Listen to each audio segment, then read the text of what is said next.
Hey everyone, and welcome back to Better Advertising with BetterAMS. I'm your host, Justin Knuckles.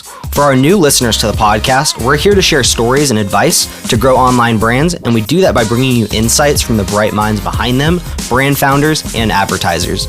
Today is a timely interview for MLB baseball fans. I've got Sean from Ryno Sports and his BetterAMS account specialist, Adam Malott, with me. We're unpacking their first year as a brand and working with BetterAMS and all the learnings they've gained testing strategies together. Sean also shares his experience going into omni-channel landscapes like TikTok Shop and Walmart. Happy to have you guys here today. Welcome in, Sean and Adam. Thank you. Thanks for having me. Happy to be here.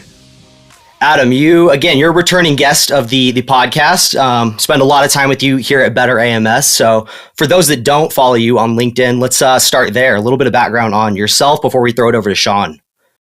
Yeah. So my name is Adam Malott. I am the head of delivery and a senior ad strategist here at BetterAMS. I help curate custom ad solution for some of our largest managed brands, as well as our newer brands that come through. I work here directly with Sean for the last couple months here through the MLB season on merch release, and it's been a really enjoyable experience on my end. And for those that aren't familiar with your personal side of life, MLB is a huge passion of yours, former player, not MLB, but former player. It was a huge part of your life. So it fits right in with Sean's products and brand, which leads me over to you, Sean. Welcome in. Ryno Sports. Let's start with your brand, what kind of products you're in, and also a little bit of background on yourself and your experience in this space. Sure. My name is Sean Rashaw. I'm the founder of Ryno Sports. I started Ryno Sports in a little over a year ago in mid-2022. And Ryno Sports is basically an online marketplace brand where we kind of do print-on-demand product for numerous different apparel styles, products, and we sell on different marketplaces like Amazon, Etsy, TikTok Shop, Walmart, and I'm really excited about how we get this thing rolling and the sports side of the business, because before starting this business, I worked for a company called Hybrid Apparel, where I oversaw like a $35 million print-on-demand business, and we had a lot of licenses like Disney, Marvel, Star Wars, Peanuts, Warner Brothers, where we did a lot of those licensed goods on Amazon and Walmart and different marketplaces like that. And we saw a huge opportunity for that. So when I left that side of the business and opened up my own company, I said, let's do this on the sports side, because I had about 25 years working in the sports industry. I worked for 3 different Major League Baseball teams. I've also worked for New Era and Fanatics, big sports licensee brands in the business. So my passion's all about sports, love it, live it and die with it every day. But I'm really, excited about starting this company and how we can really kind of ramp up the, marketplace business for the sports industry with apparel and products with my license with Major League Baseball. That's awesome. I have to ask, do you have a favorite team, or given your connections, are you not allowed to pick a favorite? Well, I grew up a Chicago Cubs fan because I grew up in the Chicago area before moving to Arizona. But so they're always I always root for the Cubs, and it was great when they won the World Series back in 2016. But after working for a few teams, I worked for the Dodgers, worked for the Arizona Diamondbacks, worked for the San Diego Padres. So always follow those teams. And now that the Diamondbacks kind of beat the Dodgers in this postseason, it was interesting to root for, and watch that series, because I was kind of I had a pass with both teams. Yeah, you had a horse in both races there, but hey, my Phoenix team won, Arizona Diamondbacks advancing, so I'm happy about that. Coming back to you, Adam, you guys have been working together for some time now. Just high level, what has your guys' partnership look like, collaboration efforts? What has that been like so far? Yeah, of course. Great question. I will start by saying, Sean, I think you growing up as a Cubs fan is our only conflict of interest. Myself being from the Pittsburgh, Pennsylvania area, I am a born and bred Pirates fan, fortunately and unfortunately. So I've seen quite a few games in the city between those two teams. As far as just general, strategy to kind of get things kicked off, we wanted to determine what demand looked like in this specific facet of the team fan shop. This is specific MLB player gear. So there is quite a bit of demand for player level gear on Amazon, right? But what we wanted to do is start start moving up the funnel a bit, start targeting team level gear, more of an overarching strategy there, just to start getting more eyes on the products in terms of awareness, right? I know, Sean, you do a fantastic job of marketing the brand externally, and on Amazon, it's certainly easy to find. So we wanted to start working up the funnel, focusing on awareness plays prior to the playoffs, right? Where we expected an increase in traffic on platforms. So. Awesome. And you guys have been working together. I know Sean mentioned he's omni-channel retail. Amazon has been the main focus, recently working over to some new marketplaces. But with that being said, Sean, I know you mentioned this has been a newer brand and launch for you guys. What has been the journey of getting into that licensing side on the sports avenue, but also launching an MLB product line? Yeah, so I think at first, I don't have a Major League Baseball license. I have a Major League Baseball player's license. So the difference in that is that my license agreement that I have is with Major League Baseball Players Association. They have a business, part of the business called MLB Players Inc. So what I have the license to is I can market and kind of produce product and apparel for using a player's name, image, likeness, their autograph, their number. I just can't put the team name on there because I don't have the rights to use an MLB team name or logo. So for example, we'll sell a product for Aaron Judge with the New York Yankees. Our product will have Aaron Judge on it, his name, his image, his number. It can say New York Baseball. It just can't say Yankees or use the Yankees logo. So working with Adam, we kind of had to know how we kind of maneuver in and out of that because all the product is, we can't, really market Yankees or market New York Yankees or use the Yankees logo. But we're marketing Aaron Judge. We're marketing, his popularity in the sport. And that's really the initial big, first opportunity we had to kind of work together is how do we kind of do this? Because I know Adam and BetterAMS, they work with other kind of brands that have those team rights. And that's kind of the background how we kind of started working together. He had the experience in the business, but how do we kind of take the specific product that I have that's only player related and how do we market better? So that was the first step. So, really it's finding out which players are the most popular and which have demand. So at first we started designing a lot of product for a lot of players. So we have a name and number tee jersey where I think we have about 80 to 85 players available in our collection. So put it all out there. And then after 2 or 3 months, we can see kind of which players are selling the most. So after that, we started kind of fine tuning our design collection. So we're not designing for 80 players all the time. We're kind of fine tuning it for the top 15, top 20 players that really move the needle for us. So knowing that, we're kind of moving forward throughout the season. And then one of the peaks and valleys of the year when, during the baseball season, that's really from April to September during the regular season, you got people buying baseball product. But then when football kind of starts in, August, September, and baseball's kind of waning down, then you have the MLB playoffs start to catch up. We've seen kind of, I would say challenges, but just kind of knowing this is our maiden voyage this year of kind of working on all this. So knowing when we can have the opportunity to sell to more people, how do we fine tune our marketing? How do we fine tune our ad buys and things like that? Really, we're kind of going in this year, not so much blind, but we kind of have an experience in this business or in the sports side of the business. But I think next year we're going to be running on all cylinders because we know we've kind of gotten through 2023 and going into 2024, we're going to be much more experienced, not only knowing all the knowledge we have on Amazon, but as we add on more marketplaces and be more multi-channel, we're going to be really to kind of roll next year. Yeah, absolutely. Adam, over to you. How have those challenges changed any advertising strategies, given if it's changed advertising strategy at all, that, you can't market with the Yankees team name or the baseball team name, but rather you have to lead with the player. Has that changed anything with your strategies? Yeah, great question. So, I think it certainly matters in terms of customer intent, right? The intent of a customer searching for an Aaron Judge jersey would be different of those searching for a New York Yankees shirt or what have you, right? There is a different intent between team level search versus player level search. And that was sort of the connection we needed to make here. We found very quickly that there was sufficient demand for player level gear, especially top player level gear, such as Aaron Judge, right? Shohei Ohtani would be another example. Mookie Betts would be another example. High perform players who are on 100-win plus teams, with the exception of Aaron Judge, of course. And I think it certainly matters to understand baseball, not only from a fan perspective, but from a customer perspective, right? I've played my entire life. I was fortunate enough to pitch in college for 4 years. And throughout my life, I have purchased a lot of MLB gear, player level gear, player jerseys, team fan apparel, et cetera, et cetera. So taking that and just understanding the difference between player level products and team level products really helped us to curate a low risk advertising strategy out of the gate.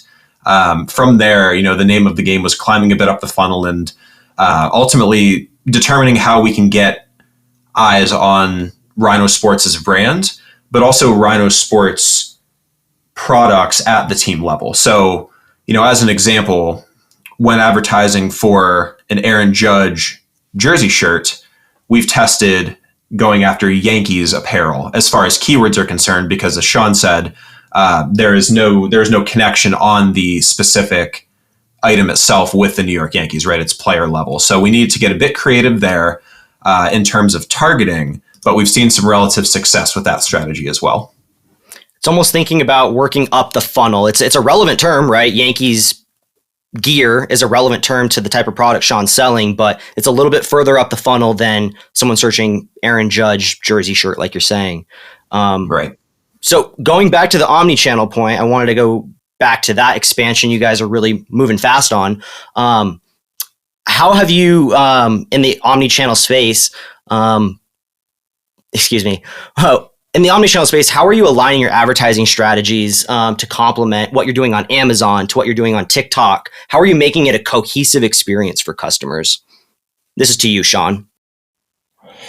So I think, really the first 6 months of working together, we've exclusively worked on Amazon only. So now that we've kind of built the business up a little bit, started from scratch, been through an MLB season, now we're kind of expanding to Walmart and Etsy, and then down the road, TikTok Shop. So our next big one working together is Walmart. We're going to take those learnings that we found on Amazon and kind of how we got to this point after 6 months of working on Amazon, and then transfer that over to Walmart. Now, we know it's not going to be perfect, but at least we have some great data and a kind of, a data sense to kind of bring over to Walmart. We'll have to fine tune it, but that's a good place to start rather than starting from scratch and not knowing what we're doing, So I think we're in a good spot, especially heading into the Q4 timeframe and on the holiday busy time, that we want to kind of know and take our best data that we've learned for the past 6 months and kind of bring it over there, fine tune it. And like I said, I'm really excited about starting 2024, rolling into the new baseball season, because we're going to be firing on all cylinders. We kind of have a year under our belt. We kind of know what to do, what not to do. We know when the peaks and valleys of the year are for sales with customers. So I'm really excited about that as we kind of move into Walmart, Etsy, and then furthermore TikTok Shop after this. Yeah, you have a roadmap ahead. You know when to hit the gas pedal, when to hit the brake this time around, and your keyword research is more or less done and figured out at this point. You know your best targets and your worst targets. So you guys are both set up for success. Adam, how has it been for you? I know just getting into Walmart recently, but how has it been for you? Being hands-on, taking that data and those learnings over to new marketplaces and new channels. Yeah, it's been a really enjoyable experience on my end, because as Sean said, we're not necessarily running in blind, but this is our first venture through one complete MLB season. So there's a lot of learnings that we're taking away from on Amazon. Something that I do want to compliment here is just Ryno Sports marketing, external marketing off Amazon platform in general. I think that's certainly helping, us get eyes on the products. It's helping branded search continue to increase month over month. Whereas I think next year, when we step into the beginning of the season, the amount of in-market shoppers who know of Ryno Sports in 2024 is going to be tenfold what it was in 2023, because it was a relatively new venture. So knowing that across an omni-channel experience, I think next year we can be a bit more aggressive with our initial strategy, because we can take those findings directly from Amazon that we're a bit lower risk, a bit more high level in terms of targeting specific player gear. Aaron Judge t-shirt, for example, very low risk. But we've also found on Amazon that other strategies have worked, such as the team targeting that we've talked about. So just taking those data points, starting things gradually, off of Amazon across other channels, and ultimately timing things with the start of the MLB season, I think is going to be really key for us. Last year, or at the beginning of 2023, rather, we weren't exactly sure how the trend was going to look leading into the end of the season, right? There's a lot of factors to consider. There's a lot of excitement at the beginning of the season. Baseball fans are excited. Search volume spikes for a good portion of the beginning of the season. And as soon as football hits, your casual fan, we've seen, has started to pivot to NFL merchandise. And that was one finding that we've learned, Sean and I did here this year. So, that's something that we're going to be able to take to Walmart, Shopify, TikTok Shop, etc., and adjust for here in 2024, knowing the historic trends that have happened in 2023. Yeah, absolutely. And I think launching new products, if that's a big focus for you guys with new players coming into the league, players changing teams, it makes you launching or relaunching all these strategies so easy, knowing what your best opportunities are. So how much of a focus is that for you, Sean, with new players coming into the league or changing teams? Are you guys rotating merchandise? Yeah, I think, one thing we found out, and again, with my strategy being print on demand, we can see something happen in a game and put a design together, get it approved, and upload it onto a marketplace and be ready to sell in 24 hours. We can move that fast. So, for example, this past year, there's two examples that kind of come to mind. Is Anthony Volpe was the new rookie starting shortstop for the New York Yankees. So he had a decent year as a rookie, but when you're the starting shortstop for the Yankees, and the Yankees just have fans everywhere, really that other licensees of Major League Baseball or MLB Players Inc., they didn't have enough time to get that product out. So we got designs up ASAP with a jersey t-shirt and some other designs in our collections that we offer. And we saw immediate impact of selling Anthony Volpe t-shirts on Amazon. Another example was Ellie De La Cruz with the Cincinnati Reds. Another rookie that just came on and just had a huge opportunity and started playing really well and just, doing very well in Major League Baseball and started having this kind of viral moment on social media and highlights. And I remember in early June, he hit for the cycle and had a great game. We just uploaded products on Amazon for him. We saw huge spikes with sales. So, for example, just knowing that we can kind of focus on coming up and have rookie players and having merchandise and products available for them when you can't go to a team store, you can't go to Dick's Sporting Goods and buy that because you need the other licensees kind of make product overseas and it has to take time to ship over. We can immediately strike and kind of make stuff available right away. And we saw the immediate impact. So those are some exciting things that what our strategy kind of is involved in. We can kind of really make a huge impact and kind of capture the moment right away to kind of get immediate sales and provide product out there for the fans to get ASAP. Another great strategy I think we have is seasonality. The company I worked for previously before founding this business was an apparel business called Hybrid Apparel. And we had over 100 different licenses, mainly in the entertainment space, including like Disney, Peanuts, Marvel, Star Wars. And we saw huge sales through seasonality, meaning that for Valentine's Day, you can buy a Mickey Mouse tee. You can also buy a Mickey Mouse tee for St. Patrick's Day, Easter, 4th of July with Americana, Halloween, and Christmas. Knowing how well that did on the entertainment side, we want to bring that to the sports side. It's not done very well on the sports side, but we know that people are just as passionate for their favorite team in baseball as they are for Disney or for Marvel, Star Wars, or Peanuts.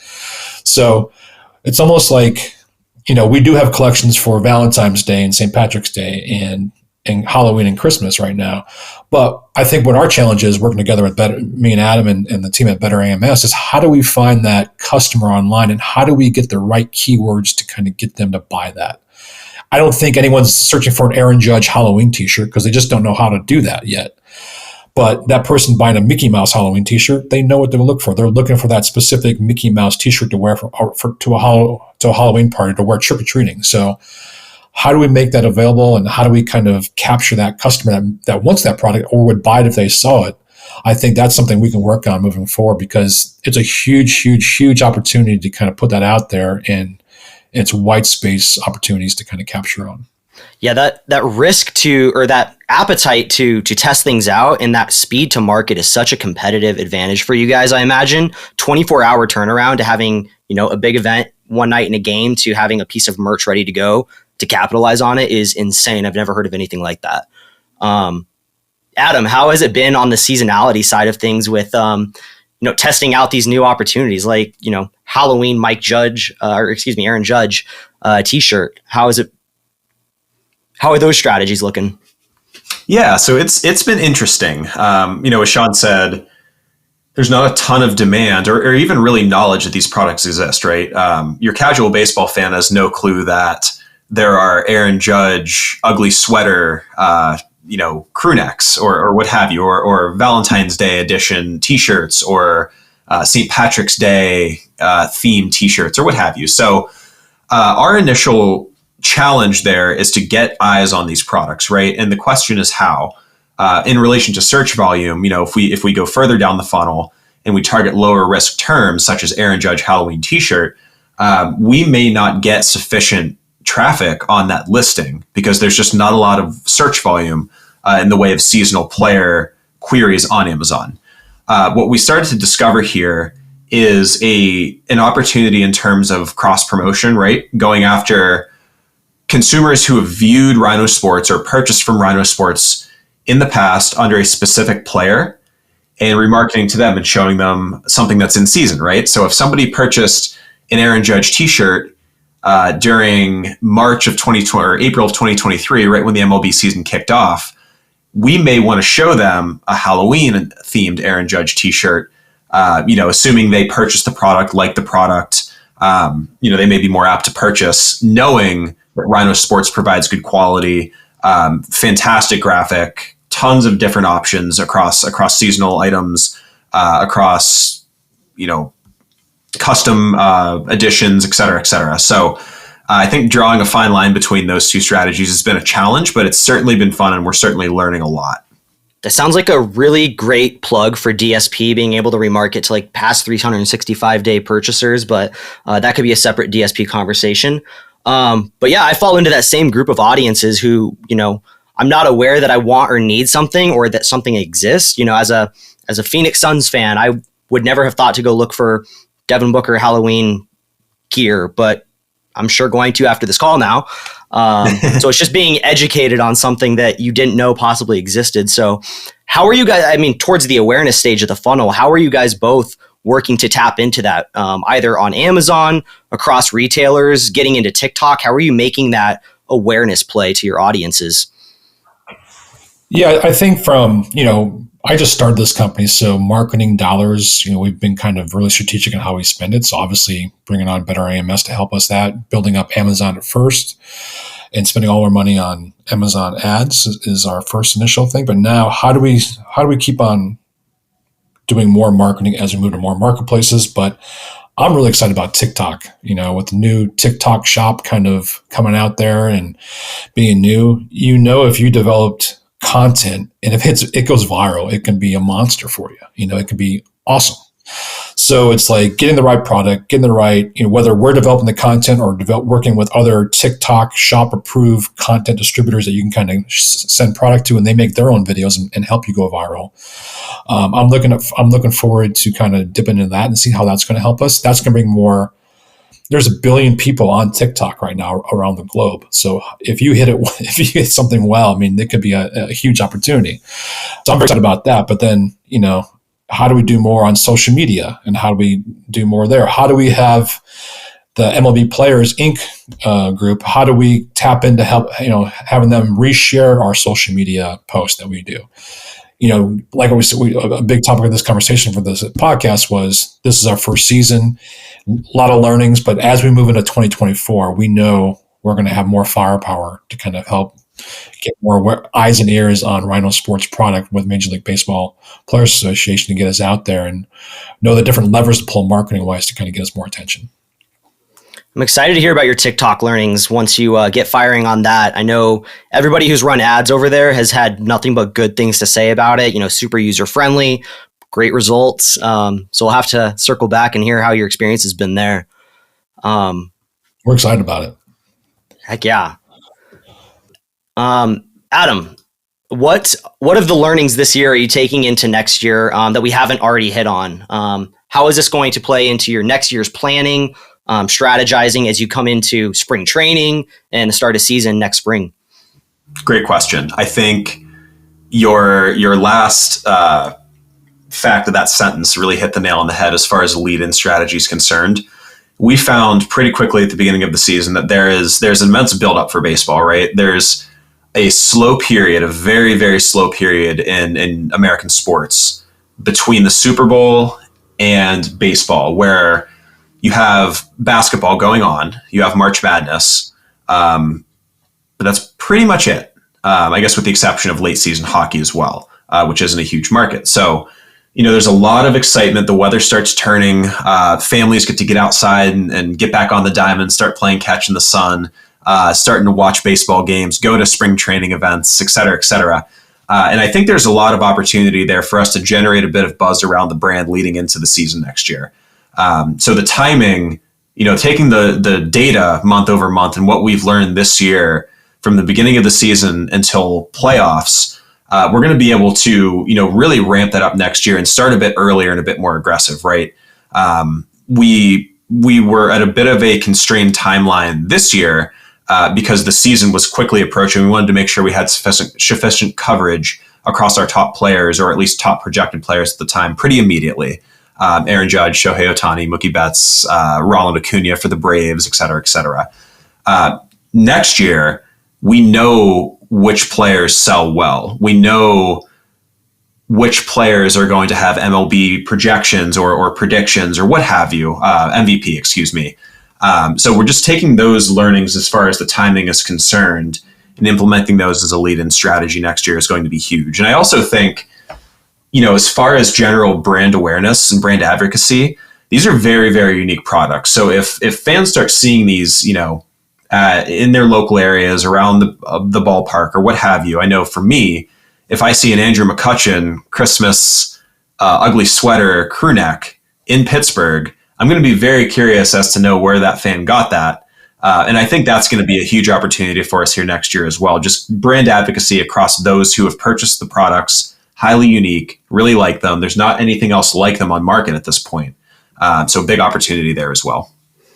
Yeah, using those same customers too as repeat purchasers, right? People want new gear next season. So tapping into them again, showing them your new designs, I think could be really big. Curious to you, Sean, aside from TikTok, what else are you guys doing on social media to build that brand awareness? Is it a lot of Instagram, Facebook, YouTube? What specifically on the social media side are you guys doing? Yeah, it's a lot of Instagram, Facebook. Also, what we're doing too is we do collaboration projects. So this past year, we did a collab project with an artist called Sket One. He's a renowned sports graffiti artist. So you take an artist who brings a different view and a different kind of interpretation when he does a design. We have a great collection of, I think, 20 or 30 players that he did designs for. So not only will we share that on our channels, or on our social media platforms, but also you have an artist then who has his own following that's going to share on his Twitter account, Instagram account, Facebook account, YouTube channel, TikTok, and you're getting fans of him that are going to do that. So we're going to do more collaborations with other artists next year as well, to kind of just dip into that kind of fashion art crowd as well, to kind of bring some new interpretations to our merchandise that we're selling.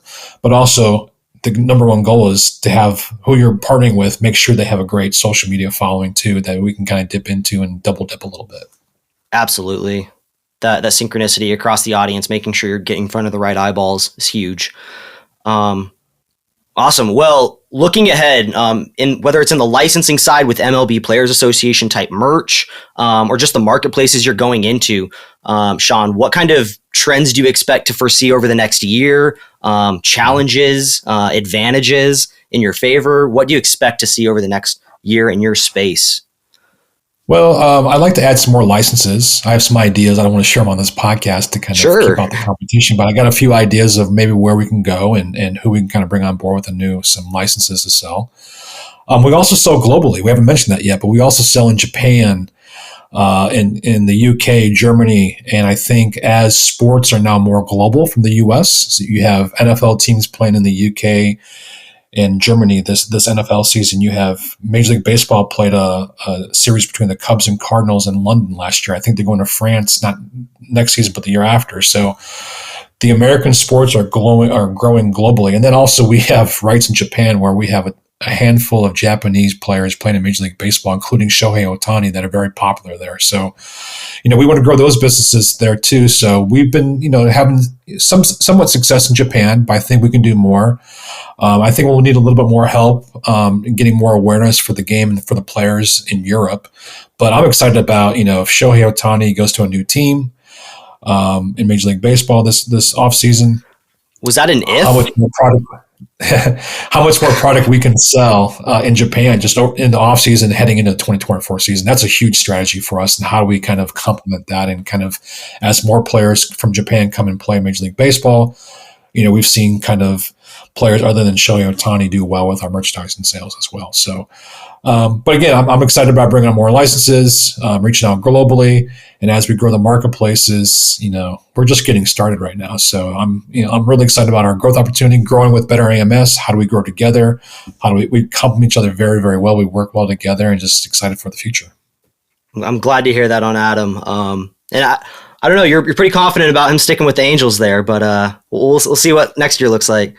Are you guys planning? If he doesn't stay, but I definitely think he'll be making a choice to go somewhere else. So we'll be ready if he switches teams from the Angels to another team.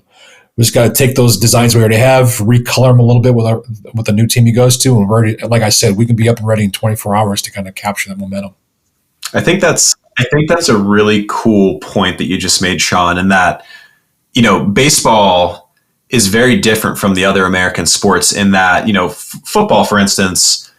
We generally have an idea of what teams are going to perform really well the next year, right? We knew this year the Chiefs coming in were going to be a powerhouse. The Eagles coming in were going to be a powerhouse. And you have your handful of surprise teams, right? Every year. But baseball seems completely random almost. You have players that emerge really out of nowhere, whether it be rookies or players on new teams. Nick Castellanos is a perfect example on the Phillies, where he's really seen his fan base grow as a player over the last few years. There's immense opportunity on platform through Ryno Sports to capture that market, right? Any new rookies that come in, such as Ellie De La Cruz, who perform like a phenom almost immediately, we see search volume and player demand spike, as Sean said previously, pretty quickly. So just being able to jump on those opportunities at the drop of a hat and pivot quickly is a challenge, but it's also a massive opportunity for the business itself. Oh, yeah. Are you planning to stick within the MLB Players Association, or do you are planning to open up licenses to any other sports or leagues? It's a little bit, with some leagues and their licensing rights and how they've kind of other licensees kind of have exclusivity in areas. It's kind of, you have to weave your way in and out and kind of see where there's opportunity. So, first of all, if I'm a licensor looking to bring on another licensee, like who are we bringing on?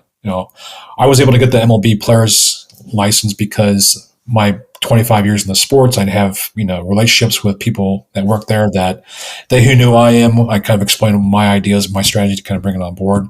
So I was able to get that license ASAP and kind of build upon that. So it's kind of proving yourself as a brand, as a company first, and kind of having some success and having some wins that we're going to go out next year. And as we look at other licenses to bring on, whether it's within, the major pro leagues, and maybe there's, opportunities there. Obviously, marketplaces are growing. People are shopping more online. They're not going in brick and mortar stores as they were in the past. So that's why Etsy's popping up. That's why TikTok developed their own shop and it's working on TikTok.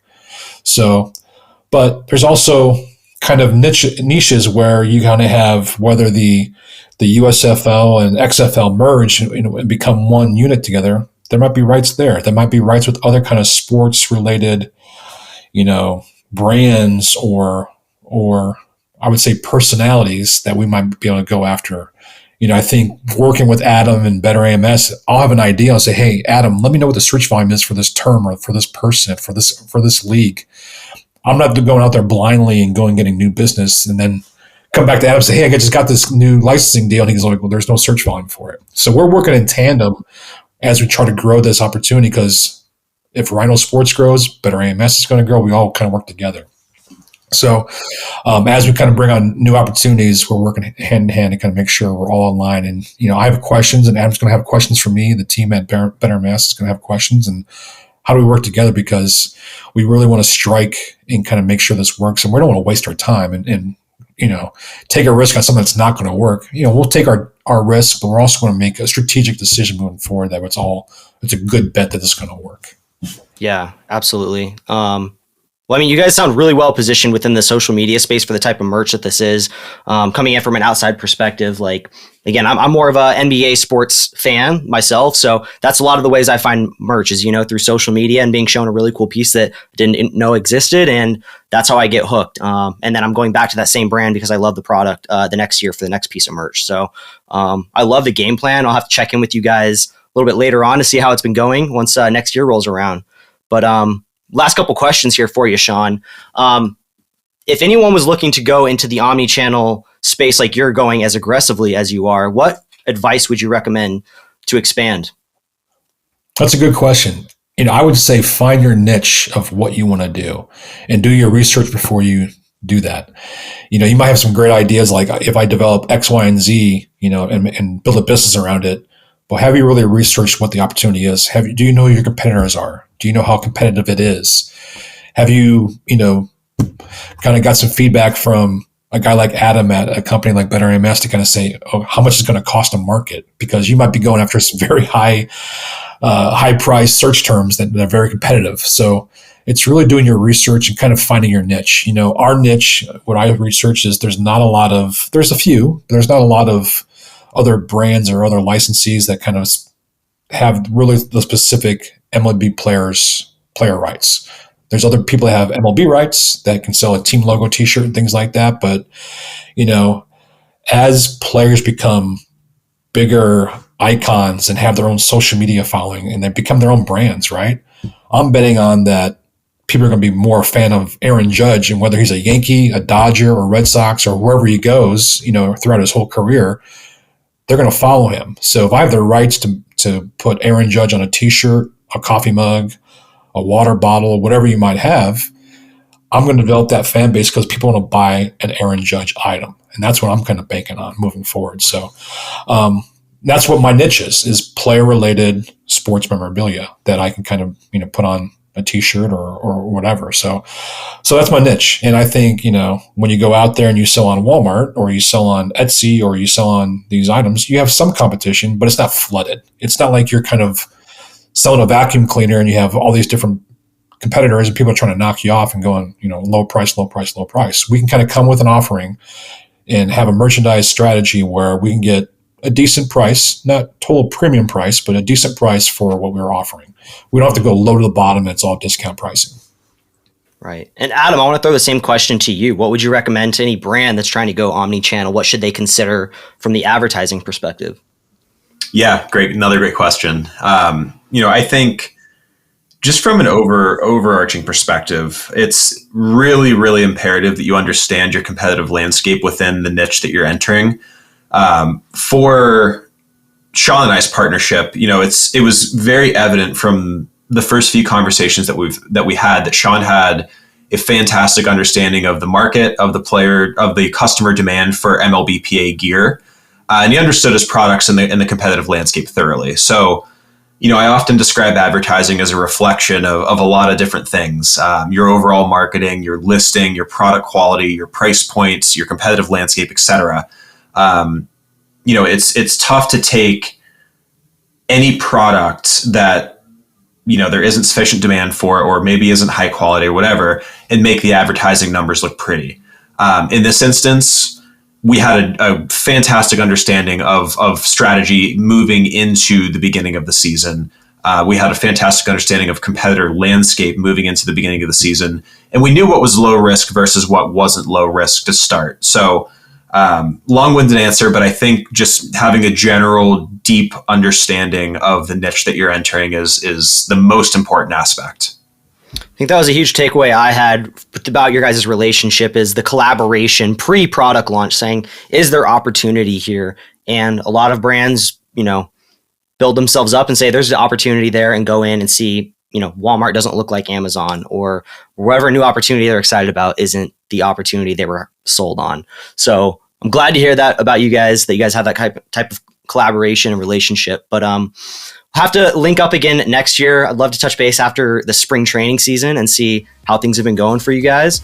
But thank you both for being here on a Friday. Appreciate it. We'll talk later, guys. Thank you. Look forward to it. Thanks, guys.